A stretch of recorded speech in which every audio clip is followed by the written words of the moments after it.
My name is Ben Knowles from East Coast Yacht Sales, and this is another educational Axopar video regarding the Axopar 28. This particular video is going to be talking about the heating system on board the boat, so please take a look, and if you have any questions for us, feel free to reach out using the information below this video. So you may be doing some research on whether or not you want the diesel heater, or you may have already optioned this diesel heater on your boat already. I'll just touch on how I find myself using the diesel heater on the Axopar. First off, I love this system. I love this system because it's not utilizing a lot of electrical energy on board the boat. It's primarily getting this heat from the stored energy from the diesel. It only takes a little electrical power from the 12-volt battery to power it, and the type of heat that you're getting from this is not just heat, but it's also extremely dry heat as well. So I don't necessarily think of this as a heater as much as a cabin dryer as well. It'll be in the middle of the summertime, and I'll be turning this diesel heater on for about 20 minutes in the morning, just to take off that morning dew in the cabin and warm it up nicely. And I find myself doing that fairly often. We also find ourselves doing this fairly often at night as well, coming home from dinner. It's a little chilly, it's a little dewy, just turning on that heater. We have that at our disposal. Of course, you're already comfortable with the cabin, but it's even more comfortable if you turn that diesel heater on and keep things warm in the cabin. So I find myself using that a lot. Of course, it's a fabulous way to extend your season as well. It can be 30 degrees and freezing cold outside, but you've just turned this heater on and you're wearing normal clothes, and it's just a really unique experience on a boat like this. So I personally really love these systems due to their simplicity, ease of use, and utility. But now I'll show you exactly where the ducting is and things you should be aware of with this system. Okay, so first things first, basic operation. How does this thing work? So what you'll do is you'll press this power button, and you'll see this turn white and then to green. This green is white is just it's on. Green is that it's trying to get to heat mode, and I can set the temperature here. I can also set how fast the fan is moving for the amount of air coming into the cabin as well. And then this is a timer, so it can be go on forever, or you can set a timer for how long you want this on for. So if I press this button, this gets me back to the menu button, and you've got a few different modes here. The things that I'll be touching on for this video is just general operation. Obviously, this is the heating mode, which we were just on. See how this is still white, this light here?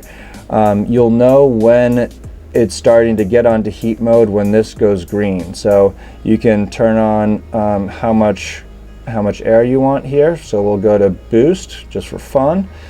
You set in your temperature, and now this goes green, so it's starting its cycle for heating. Now it does take 5 minutes or so to really start feeling the heat, so you just got to let it do its thing.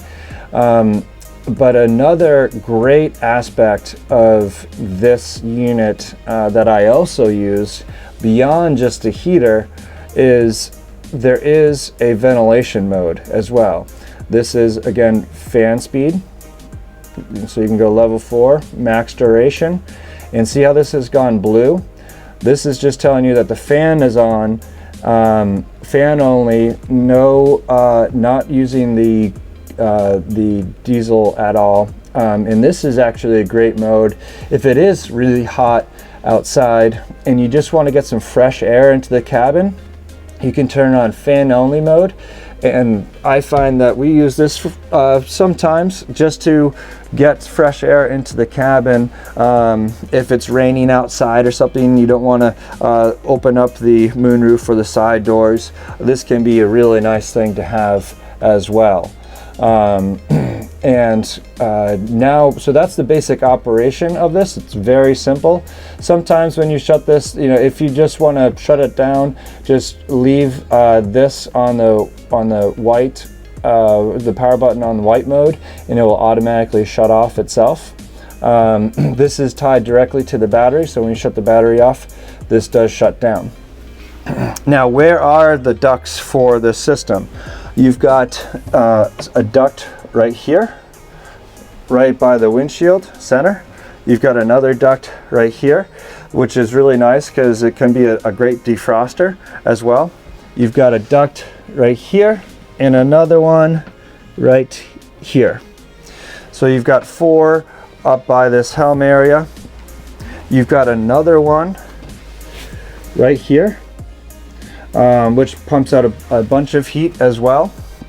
And finally, of course, you've got one forward in the head. And we're gonna hop into the head because I'll show you exactly where this heater is located as well. So hopping into the head here, you've got your other vent right here. Now, there's typically a panel here, but we've opened this up so you can see where this Webasto heater is. It's the Webasto Airtop Evo 40. You can also see some of the ducting work. This is the ducting work associated with the diesel heating system as well. So there is a, see this heat insulated pipe here, that is the exhaust. And I'll show you where the exhaust is.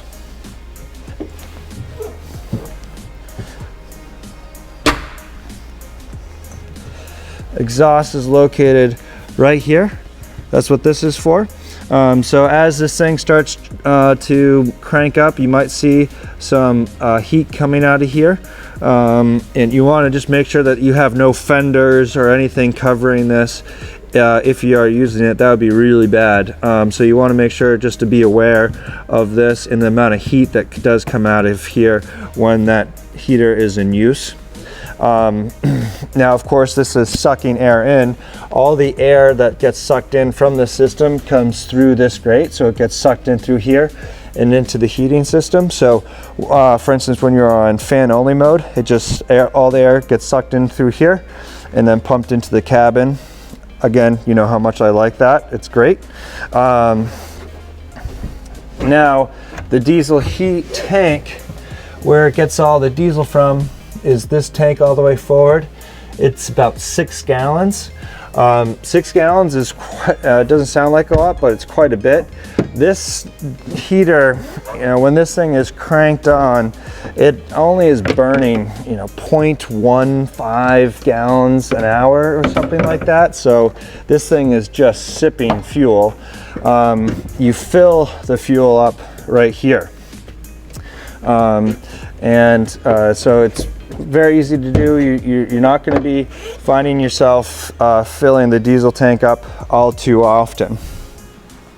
Now, as far as common questions or common troubleshooting, things that we typically, calls that we typically get on this heating system, I find that most often if you have any sort of fault code, come up here. Again, short side note, see how this has shut down? I've left it on white and it shut down. We'll just turn this thing on again. But sometimes in this dial you might get a fault code. Common things that I see is if you get a fault code here, your batteries might be too low. It does take energy from the house battery bank. If your house battery bank is low, then you may get a fault here because you don't have enough juice to power the system. So make sure that your house battery is charged up. If you do get that fault, what you can do is you can turn on your engines and rev the engines in idle at about 8 to 900 RPMs just to get some voltage up, and that fault might go away. Another thing that we see some customers having is if you get a fault code, because there's no gauge on the diesel tank, sometimes the diesel tank has run empty and you need to fill up the diesel tank. When you do fill up the diesel tank, sometimes you'll need to, just so the fuel gets to the system, sometimes you'll need to restart this a couple times so the fuel can get to the combustion chamber on that unit. It takes a couple times sometimes after you run out of fuel on that. And then the third thing is sometimes when you have, there's always power going to this system if your house battery bank is on. And some customers that are leaving their boat plugged into the dock and they leave their house battery on for whatever reason, sometimes this system just needs to be, it goes onto some sort of a sleep mode. So you need to get it off of the sleep mode, shutting off your house battery for a minute, and then turning it back on will wake this thing back up. So those are the three most common troubleshooting things that we see on this system. This system has been very reliable for us, and something to really consider. This will conclude this video about the diesel heating system on the Axopar 28 cabin. If you have any questions for us, please do feel free to reach out using the information below this video. And if you like videos like this and you want more, please subscribe to our YouTube channel for more videos like this.